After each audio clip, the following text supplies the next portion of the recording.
Hello, 5e semaine déjà depuis le lancement de mon challenge un été pour tout changer. Je me répète mais vraiment c'est dingue comme le temps passe vite. On est déjà le 5 août et je ne vois pas le temps passer, vraiment abusé. Aujourd'hui, comme d'habitude, je vais faire le point sur ce que j'ai fait, les freins que j'ai rencontrés, mon moral et les habitudes que j'ai mis en place et mon plan d'action pour cette semaine. Donc là, aujourd'hui, exceptionnellement, je tourne le podcast dimanche. Donc comme ça, j'aurai de l'avance par rapport à la publication du podcast. Et du coup, il sera bien posté lundi matin, donc aujourd'hui pour ceux qui écoutent ou peut-être un autre jour. En tout cas, je suis plutôt contente parce que du coup, j'ai anticipé. Hyper important pour moi d'anticiper cette semaine parce que je vais à Paris en fin de semaine pour les JO. Et du coup, je vais pas pouvoir travailler jeudi et vendredi comme je serai à Paris. Donc, je dois absolument prendre de l'avance pour pas perdre de temps cette semaine pour tout ce que j'ai à faire. Du coup, cette 5e semaine de challenge, j'étais vraiment focus à fond sur la création du contenu. Honnêtement, j'ai pas énormément de choses à vous raconter parce que par rapport aux produits que je suis en train de lancer, là je suis vraiment à fond dans la création de contenu et en fait je vais pas vous mentir, ça me prend beaucoup de temps. Donc ce que j'ai fait cette semaine, c'est que j'ai vraiment développé le contenu. J'ai fait aussi l'écriture des scripts vidéo pour les filmer. Donc là vraiment je suis dans la création de contenu pur et dur. Et voilà, il faut avancer. Dès que j'ai un moment, j'essaye de me poser sur le produit pour l'avancer, etc. Parce que ça prend du temps et le jour où ça va sortir, vous allez comprendre pourquoi ça prend du temps parce que ça me demande de vraiment réfléchir à plein de choses, plein d'idées.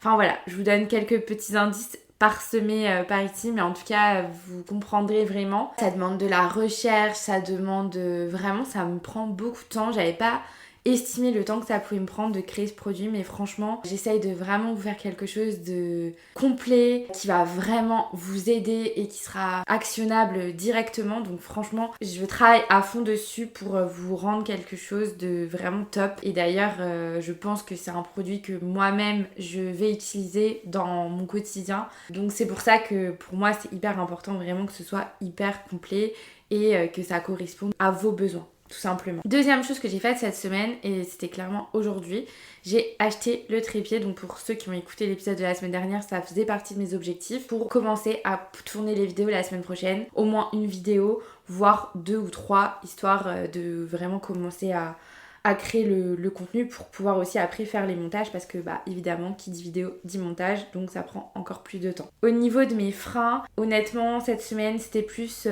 le fait de devoir être vraiment très concentrée. Forcément c'est pas évident parce que bah forcément j'ai plein de choses à faire pour mes clients, j'ai des choses à faire pour le podcast, etc. Donc pour être focus sur le produit, il faut que je prenne une plage dédiée dans mon emploi du temps et que je me dise à ce moment-là t'es focus et il n'y a rien d'autre qui peut être fait autre que ça. Et du coup c'est ce que j'ai fait cette semaine quand j'ai bossé dans des cafés. Honnêtement, à chaque fois que je bosse dans un café, je le dis et le répète, mais ça m'aide énormément à rester focus. Donc à partir de la semaine prochaine, là plus le choix, café dès que je dois travailler sur mon projet. Ensuite, mon deuxième frein, c'est que j'ai envie d'en faire beaucoup, trop. Donc j'ai du mal à poser mes limites. Honnêtement, j'ai déjà bien avancé le produit, sauf que je me mets encore plus d'objectifs, encore plus de contraintes, enfin pas des contraintes, mais j'ai envie d'en faire beaucoup plus parce que j'ai envie de vous donner quelque chose vraiment de complet. Sauf qu'à un moment donné, je me dis mais Carole, arrête-toi là parce que là t'es en train d'abuser en fait. Tu fais trop de choses et en fait tu vas pas avoir le temps de tout faire. Donc arrête d'avoir des ambitions trop élevées. C'est un petit produit. C'est pas un produit que je vais vendre très très cher. Donc il faut pas que je prenne non plus trop de temps dessus parce qu'il faut aussi que ce soit rentable. Parce que voilà, à un moment donné, on va parler aussi business. Et quand on crée quelque chose, quand on travaille, il faut que ce soit rentable. Et moi aujourd'hui, tout ce que je fais n'est absolument pas rentable, à part pour mes clients. Mais ce que je fais, que ce soit le podcast, que ce soit la gestion de mes réseaux sociaux, que ce soit... Enfin, tout ça n'est absolument pas rentable pour moi. Donc c'est beaucoup de temps que je passe à faire des choses qui ne me rapportent clairement rien du tout.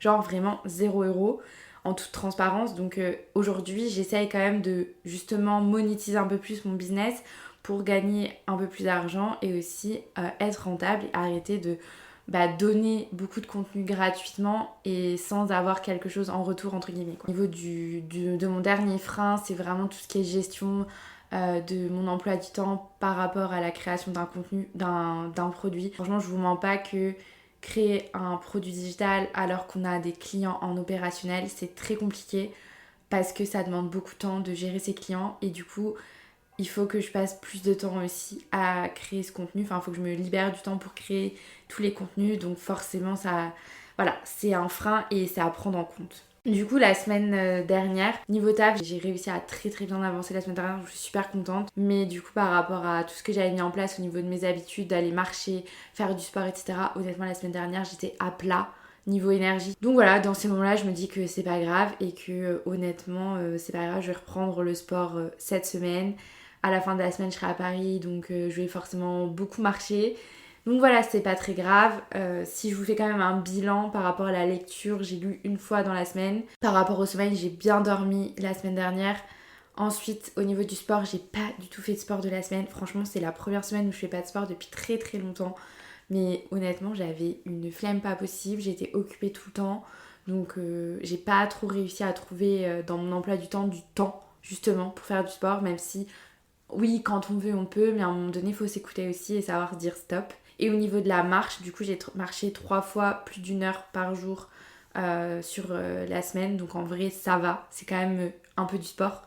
Mais pas autant que je voudrais le faire parce que j'aime bien marcher au moins 1 heure par jour tous les jours. Au niveau de mes objectifs pour cette 6e semaine, du coup là c'est vraiment de justement reprendre mes habitudes, donc de marcher, d'aller au moins à la salle 2-3 fois cette semaine ou à la natation. Ça fait 2-3 mois que j'ai repris la natation et ça me fait trop trop du bien. En fait c'est trop bizarre mais j'ai l'impression que je fais pas de sport quand je fais de la natation parce que j'adore nager et j'ai fait de la natation quand j'étais petite pendant des années.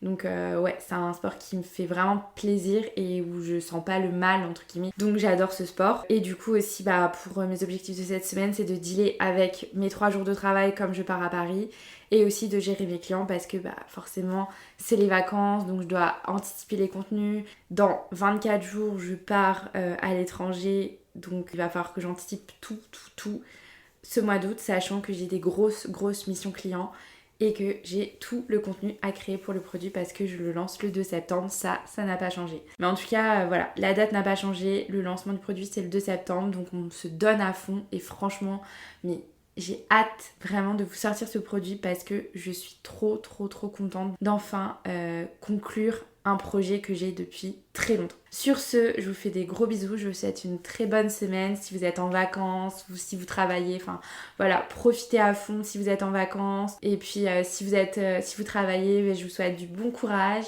Enfin, je vous souhaite beaucoup de courage et puis de toute façon, on est ensemble parce que moi, je bosse à fond. Je n'ai pas pris de vacances depuis mai. En tout cas, sur ce, je vous fais des gros bisous et à très vite, enfin la semaine prochaine, pour un nouvel épisode. Des bisous!